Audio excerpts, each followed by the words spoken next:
Shalom, peuple de Dieu, soyez bénis au nom puissant de Jésus-Christ. C'est le frère Guy Hervé de l'église Assemblée des Saints de Bentoua Plateau, ici en Guinée-Conakry. Aujourd'hui, j'aimerais encore faire une petite vidéo pour révéler le mystère autour du ministère de la femme. Cela pose beaucoup de problèmes. Beaucoup de personnes se sont plaintes à mon égard lorsque je disais que la femme ne devait pas avoir de ministère et ils n'avaient pas compris en réalité de quoi il s'agissait. Donc aujourd'hui, je vais clarifier. Et beaucoup de personnes aussi sur les réseaux sociaux et partout ailleurs enseignent que la femme ne doit pas prêcher. Mais lorsque moi je donne des détails, certaines personnes ne comprennent pas. Ils se focalisent que sur la première partie de mon enseignement, mais la seconde partie, ils ne l'écoutent pas du tout. Du coup, ils se fâchent contre moi, ils se rebellent contre moi, et ils font beaucoup d'autres choses. Alors aujourd'hui, je vais expliquer le mystère de la femme. Est-ce qu'il y a un ministère de la femme dans la Bible? Oui, ça existe. Est-ce que les 5 ministères de la Bible, là, concernant, je parle de ministère prophétique, apostolique, le ministère de docteur, donc enseignant, le ministère pastoral, l'évangile. Est-ce que les femmes font partie? Non. Donc, je vais donc clarifier cela au nom puissant de Jésus-Christ. Donc, frères et sœurs, voilà ce qui se passe. On voit dans la Bible qu'il y a plusieurs événements qui se sont passés, mais il y a également beaucoup de choses qui font que, beaucoup de situations qui font que les hommes refusent. Okay? Bon, on va aller d'abord tout au début, avant que je ne lise.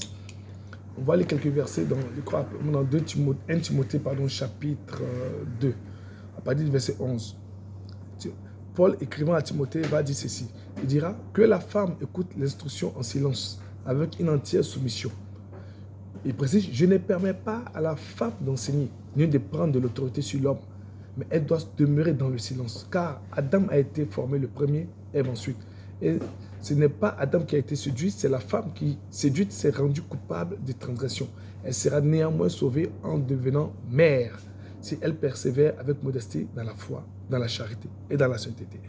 Alors, ce passage-là montre à l'absolu que la femme ne doit pas du tout prêcher, ne doit pas du tout enseigner. Ok? Mais il y a un hic dedans, il y a un piège dedans que les gens, ceux qui lisent ne comprennent pas.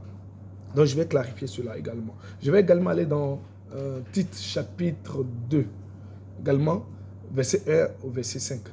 Pour moi, dis les choses qui sont conformes à la saine doctrine. Donc Paul est en train de dire à Tite, toi aussi fais ce qui est conforme à l'évangile de Jésus-Christ. Dis que les vieillards doivent être sobres, honnêtes, modérés, saints dans la foi, dans la charité, dans la patience.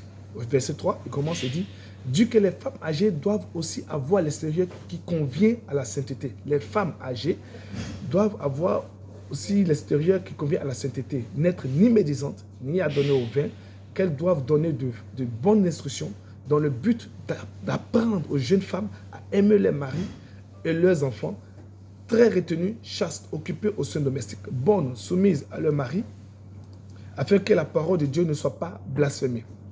Ok? Donc, on voit ici que la Bible nous dit que les femmes âgées doivent aussi avoir l'extérieur, l'espoir propre à la sainteté, et elles doivent être ni médisantes. Mais au-delà, elle dit quoi?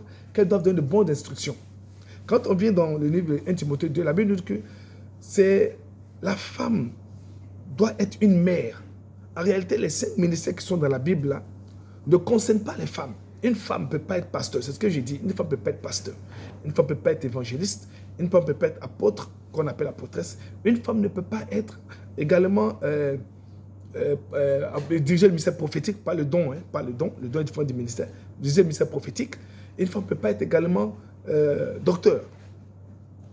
Il y a un ministère dans la femme, le 6e ministère. On appelle ça le mystère du 6e ministère. C'est le ministère de la femme.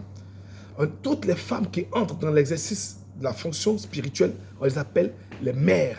Et c'est une obligation biblique. Et Paul va nous dire dans 1 Timothée que la femme écoute l'instruction. Ce sont les femmes mariées, tout ça. Elles vont écouter l'enseignement, tout ça. Okay? Mais il va dire que je ne permets pas à la femme d'enseigner ni de prendre l'autorité sur l'homme. Pourquoi? Parce que quand tu montes sur le pupitre, c'est toi qui as l'autorité. Quiconque est sur le pupitre, c'est toi qui as l'autorité. Dieu parle au travers de toi. C'est toi qui as l'autorité. C'est toi qui domine. Oh, il y a des hommes qui sont là-bas. Une femme devant un homme ne peut pas ouvrir la bouche. C'est pourquoi même dans la loi de Moïse, lorsque il y avait des jeunes dames qui sont arrivées pour réclamer leur héritage, parce que Moïse n'avait pas encore établi cette structure d'héritage de femmes, c'était les hommes seulement qui prenaient l'héritage. Et lorsque ces jeunes dames-là, du moment où leur père était décédé, elles ont vu que leurs oncles ont récupéré l'héritage de leur père sans leur donner même un centime. elles ont décidé de rentrer pendant que les anciens, les hommes étaient assis en train de étaient attablés, étaient assis en train de discuter, de débattre des choses de la société. Elles ont fait éruption. C'était un choc. C'était déchirer les vêtements. C'était un choc pour eux. Comment une femme ose entrer au milieu de l'assemblée où les hommes sont en train de prendre des décisions? Vous n'avez pas le droit. Vous êtes des femmes. Restez chez vous à la maison. Restez à la maison. Mais elles sont venues et par la sagesse, Moïse les a écoutées et Moïse a dit, je vais me retirer pour aller écouter Dieu. Qu'est-ce que Dieu dit par rapport à l'héritage des femmes? C'était un choc parce qu'elles ont pris la parole au milieu des hommes. C'était un choc. C'est pourquoi Paul va nous dire que de même qu'il a aussi écrit, c'était dans le Talmud, hein, écrit dans la loi, chez nous là-bas, que ce n'est pas bien sûr qu'une femme prenne la parole au milieu des hommes. Ce n'est pas bien sûr. Paul dit ça. Ce n'est pas bien sûr. C'est parce que dans les Talmud, c'est les traditions, c'est les façons de faire. Pourquoi? Parce que c'est Adam qui a été d'abord créé. La mission d'enseigner, de prêcher, tout ça a été donné à Adam. La mission d'instruire a été donnée à Adam. Et la femme vient derrière pour le soutenir. Est-ce que vous comprenez? Mais le hic ici, c'est qu'on interdit la femme d'avoir l'autorité sur l'homme, de dominer l'homme, de marcher sur l'homme. Ok? Mais elle peut le faire avec des réserves. Et c'est Dieu a parlé de ces réserves-là dans les Écritures. Mais les gens ne font pas attention. Il y a un 6e ministère. Ça s'appelle le ministère des mères. Une femme peut pas être apôtresse, elle peut pas être rien, mais elle n'est qu'une mère. Ok? Et il va nous dire ici qu'au verset 15, il va dire, 1 Timothée 2, verset 15, il dit, elle sera néanmoins sauvée en devenant mère.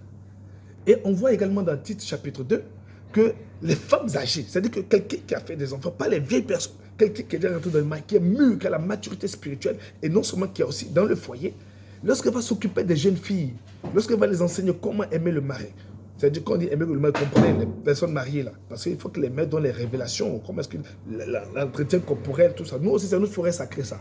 Nous, on ne va pas de forêt sacrée, mais les mères de l'église doivent apprendre aux jeunes filles comment aimer le mari, s'occuper des tâches domestiques.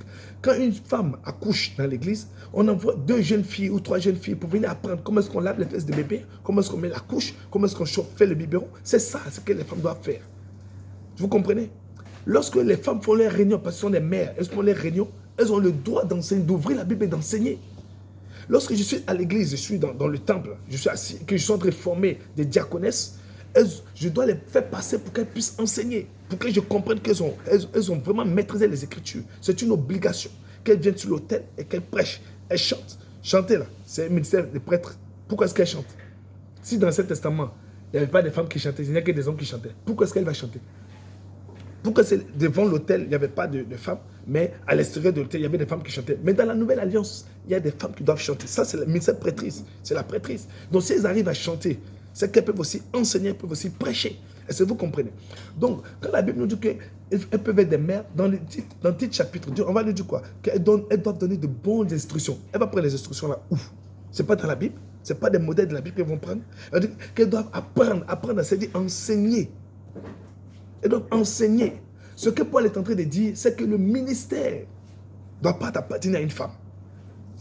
Une femme ne peut pas diriger un ministère, mais elle peut travailler. Si je suis pasteur et que je sais qu'il y a une femme qui maîtrise la parole, je lui dis, madame, aujourd'hui tu enseignes, exhorte-nous. Et puis j'écoute, après je corrige. Pourquoi? Parce qu'il y aura les formations des femmes. Ce n'est pas moi qui vais prêcher, ce n'est pas les pasteurs qui vont nous prêcher. Il y a des façons de transmettre des messages, de continuer d'expliquer les Écritures. Voilà, c'est comme ça. Donc une femme peut prêcher. Peut-être, maintenant moi j'ai dit ce que je dis, c'est qu'elle ne peut pas diriger un ministère. Non. Ça, c'est l'idéal de la Bible. Mais elle peut prêcher. Elle peut enseigner. Ok? Donc, comprenez que l'interdiction de Paul, ce n'est pas que la femme ne va pas venir sur l'autel. Non. Et si moi, je lui donne le droit? Et si le pasteur donne le droit? Et s'il y a des révélations? Pourquoi vous permettez qu'elle chante, mais elle ne voulait pas qu'elle prêche? Elle peut prêcher. Ok? Ça, c'est la première catégorie. C'est-à-dire que je réponds juste pour dire que les 5 ministères-là sont pour les hommes et la femme a un ministère qu'on appelle le ministère de la femme. Donc, je vous donne le processus. Un jeune garçon, une jeune fille sont dans l'église, on les appelle les frères et les sœurs. Lorsqu'ils commencent à être permanents, ils commencent à être réguliers à l'église, okay, dans la prière, le don commence à s'émerger parce que la Bible nous dit que dans cette dernière temps, des versets de mention sur toute chair, les jeunes filles et jeunes gens prophétiseront. Donc, l'onction, le don pour opérer là, c'est sur tous les chrétiens. Que tu sois femme ou garçon, c'est sur tous les chrétiens. Donc, tu ne vas pas empêcher une jeune dame de venir prier pour quelqu'un ou de donner une prophétie. Non, c'est biblique, c'est clair.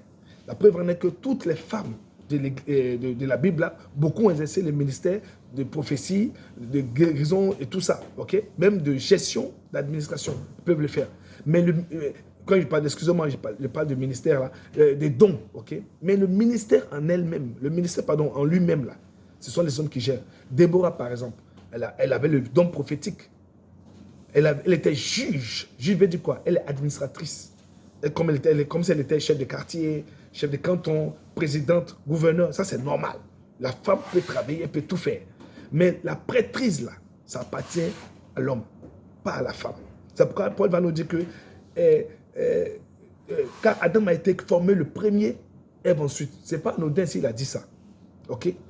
Et ce n'est pas Adam qui a été séduit, c'est la femme qui, séduite, s'est rendue coupable de transgression. Est-ce que vous comprenez? Donc, le ministère, là, c'est-à-dire que la prêtrise a toujours appartenu aux hommes. Dieu parle d'abord aux hommes. Donc, les 5 ministères, là, dont on nous explique, là, premier Dieu a établi premièrement dans l'église des apôtres, des prophètes, tout ça, là, ça appartient aux hommes. Il y a un ministère qui est pour la femme qu'on appelle le ministère de la femme, qu'on appelle ça le ministère des mères. Une femme, maintenant, quand elle quitte le stade de simple sœur, elle devient ce qu'on appelle une diaconesse. Avec tous les dons qu'elle a. Avec tous les dons qu'elle a. Qu'elle quitte le stade de diaconesse, elle ne devient pas pasteur, évangéliste, apôtre ou apôtresse ou bien docteur. Non, elle devient automatiquement une mère. Ce que moi, je n'apprécie pas, c'est de donner les titres des hommes aux femmes. Déjà, même dans beaucoup d'églises, les gens inventent des titres. Archibishop, superintendant, l'œil de l'aigle, comment on appelle ça? Général Ovassia. C'est des noms qui n'existent même pas dans la Bible. Révérend, c'est quoi ça? Ça, c'est le titre de Jésus-Christ, ça. Ok? Donc, ne déplacez pas les choses, ne jouez pas avec les mots. Restons tels que la Bible est, restons orthodoxes tels que la Bible est. Ne modifions pas les choses. N'inventons pas les mots. Ok? N'inventons pas les choses. Une femme, elle est mère. Elle n'est ni pasteur, ni évangéliste, ni apôtresse, ni doctoresse, ni prophétesse. Elle ne dirige pas le ministère. Non, elle est une mère. Même moi qui vous parle, c'est une mère qui m'a mis au monde. C'est une mère qui m'a enfanté. Ce n'est pas un homme, c'est une femme, une prophétesse. Ok? Alors, qu'est-ce qu'elle doit faire? La Bible dit qu'elle sera néanmoins sauvée en devenant mère si elle persévère avec modestie dans la foi, dans la charité et dans la sainteté. Ok? Ça veut dire quoi, ce passage-là? Ok? Ça veut dire quoi? Lorsque une femme se trouve dans un milieu où il n'y a pas d'église, il n'y a pas d'évangélisation, il n'y a pas rien du tout, mais elle est la révélation du mystère de Jésus-Christ, et qu'elle commence à enseigner, commence à manifester les dons, les gens vont venir. Elle va faire quoi? Elle est obligée d'enseigner. Vous pensez qu'elle ne va pas enseigner? Elle va enseigner. Je suis dans la deuxième phase maintenant. Hein. Je parle maintenant d'une situation exceptionnelle où Dieu permet à la femme de diriger le ministère pendant un temps. Je suis maintenant dans cette deuxième phase-là. Donc, quand une femme est dans un quartier, ou bien par exemple, je prends un exemple banal, okay? Ici à Conakry, je vais peut-être à l'hôpital et puis je suis en train de prier, sans de prier. Il y a une femme qui écoute le message, et puis elle guérit. Elle va maintenant au village. Pendant son temps de convalescence, elle vient prier avec moi et on la baptise. Après, elle se retrouve au village. Là-bas, il n'y a pas d'église. Elle commence à rendre témoignage. Comme la femme samaritaine, elle commence à rendre témoignage. Mais comme il n'y a pas de pasteur, il n'y a personne, hein, elle commence à parler de ce qui s'est passé. Et puis Dieu commence à agir. Dieu commence à opérer. Et les gens commencent à venir. Et le peu qu'elle a entendu, là commence. Maintenant, puisque peut-être je lui envoie peut-être les enseignements, il écoute peut-être le pasteur Marcelo, les autres hommes de Dieu, on lui envoie les téléchargements, elle commence à écouter. Avant qu'on arrive là-bas, elle dirige déjà un ministère. Elle commence à prier, commence à enseigner, commence à transmettre dans sa langue. Et les gens se convertissent. Vous pensez que c'est mauvais? Non, elle fait bien. C'est ça qu'on appelle une ministère de mère. Elle fait bien. Cette femme-là dirige l'église, elle fait ça très bien. C'est son ministère. Elle est là. Donc, je répète encore, je suis dans la deuxième phase. La deuxième phase, c'est le cas exceptionnel où Dieu permet à la femme d'enseigner. Ce n'est pas une interdiction absolue que la femme ne dirige pas le ministère, mais c'est relatif. J'ai une partie où elle peut le faire. Je suis dans cette deuxième partie-là. Donc, je disais que cette femme va commencer à diriger le ministère. C'est pourquoi on verra dans 2 Jean chapitre 1. L'ancien Akiria, c'est-à-dire que Jean, l'apôtre Jean, écrit à une femme qui s'appelle Kyria. Kyria veut dire la dame en grec. Et que ça veut dire une dame. C'est-à-dire que quand on donne le nom, le titre de dame à une femme, là, ça veut dire que c'est une femme de fer, une femme courageuse, battante. Ok? 2 Jean chapitre 1. Quand on donne le titre de dame, à leur époque, là, même à notre temps, en dessous on dit Guinée-Narago, ça c'est une femme ça. C'est une femme battante. Donc s'il y a une femme qui commence à enseigner, Et puis, l'apôtre Paul n'a pas dit, ne fais pas ça. C'est un péché. L'apôtre Paul, personne n'est jamais parti. Personne ne connaît même là où elle est située. Par contre, il y a une personne qui est allée évangéliser. Comme bien c'était Philippe qui était allé évangéliser dans un endroit. Et la ville s'est convertie. Et comme il était seul, il ne pouvait pas travailler, il a appelé tous les autres apôtres, tous les autres pasteurs. Ils sont venus là-bas. Ils ont commencé à bombarder. C'est là-bas qu'il y a eu le monsieur qui s'appelle Jésus, celui qui faisait des miracles, là. Bah, Jésus là. Et puis lui aussi, il a voulu acheter l'onction. Vous comprenez? Mais cette femme-là, personne n'est parti là-bas. Donc vous voulez que les femmes qui sont quelque part, où elles connaissent l'évangile, vous ne voulez pas qu'elles prêchent. Pourquoi? Laissez les femmes prêcher. Je vous en prie, laissez les femmes prêcher, enseigner, laissez-les sortir évangéliser. Laissez-les sortir évangéliser. Je répète, je suis dans la deuxième phase. Dans le plan idéal de Dieu, c'est l'homme qui doit faire et la femme soutient derrière. Mais quand nous sommes dans une situation où il n'y a pas d'homme pour le faire, si Dieu suscite une femme, laissez-la prêcher. Il y a un ministère qu'on appelle le ministère de la femme, laissez-la prêcher. C'est moi, le frère Guillaume, qui vous l'ai écrit dans la Bible et je vous l'ai montré. Laissez-la prêcher. La partie où il y a l'interdiction de la femme pour prêcher, la même partie permet à la femme de prêcher aussi. Laissez-la enseigner. Elle va diriger le ministère. Donc je reviens dans 2 Jean chapitre 1. Jean, avec humilité, il ne dit pas ici l'apôtre, il dit l'ancien. C'est-à-dire qu'il s'adresse, l'ancien là, ça veut dire, quand on veut traiter épiscopate, c'est le synonyme de pasteur. Ok? Et donc un ancien est en train de s'identifier à une femme, ce qu'on appelle une mère, une femme âgée. Donc il parle ancien à une femme âgée. Est-ce que vous comprenez un peu le raisonnement spirituel de l'apôtre Jean? Il dit l'ancien à Kyria. L'élu là, il y a eux. Vous qui ne savez pas lire là, élu là, de Kyria, il y a eux. L'élu et à ses enfants. Donc Kyria a eu un ministère, elle a enfanté, comme moi, je suis l'enfant d'une femme. Elle a enfanté, que j'appelle Miss Lola. C'est une grande prophétesse. Que Dieu la bénisse. Mais Dieu fait grâce, elle est partie région de ministère. Amen. Donc, l'ancien à Kyria, l'élu, il y a eux, et à ses enfants que j'aime dans la vérité. Donc, l'apôtre Jean n'a jamais dit qu'il n'aime pas cette femme-là, que ce qu'elle fait c'est mauvais. Non, au contraire, il a dit que ce qu'elle fait là, c'est bien. Et ce n'est pas moi ceux qui les aiment, mais aussi tous ceux qui ont connu la vérité. Donc, les gens aiment le fruit, le produit spirituel, le produit du travail effectué par la femme là, qu'on appelle Kyria. Les gens n'ont pas dit non, ce sont des enfants de l'abomination. Non, les gens apprécient parce qu'elle a transmis fidèlement la compréhension des Écritures. Ok? Donc je continue. Et ce n'est pas moi ceux qui les aiment, mais aussi tous ceux qui ont connu la vérité. À cause de la vérité qui demeure en nous et qui sera avec nous pour l'éternité. Que la grâce, la miséricorde et la paix soient avec vous de la part de Dieu, le Père, et de la part de Jésus-Christ, le Fils du Père, dans la vérité et de la charité. Il dit, j'ai été fort réjoui de trouver de tes enfants qui marchent dans la vérité. Donc, il apprécie l'œuvre, le ministère de cette femme-là. Il apprécie. OK? Selon le commandement que nous avons reçu du Père. Je vais sauter plus de parties. OK? Au verset 8, il dit, prenez garde à vous-même, afin que vous ne perdiez pas le fruit. Bonjour, madame. Que vous ne perdiez pas le fruit de votre travail, mais que vous receviez une pleine récompense. Donc, l'apôtre Jean, est en train d'apprécier le travail, le fruit du travail qui est donné. Hein, qui est donné. Il n'est pas en train d'haïr, il n'est pas en train d'insulter, il n'est pas en train de mépriser. Il est en train d'apprécier le fruit du travail de cette femme-là.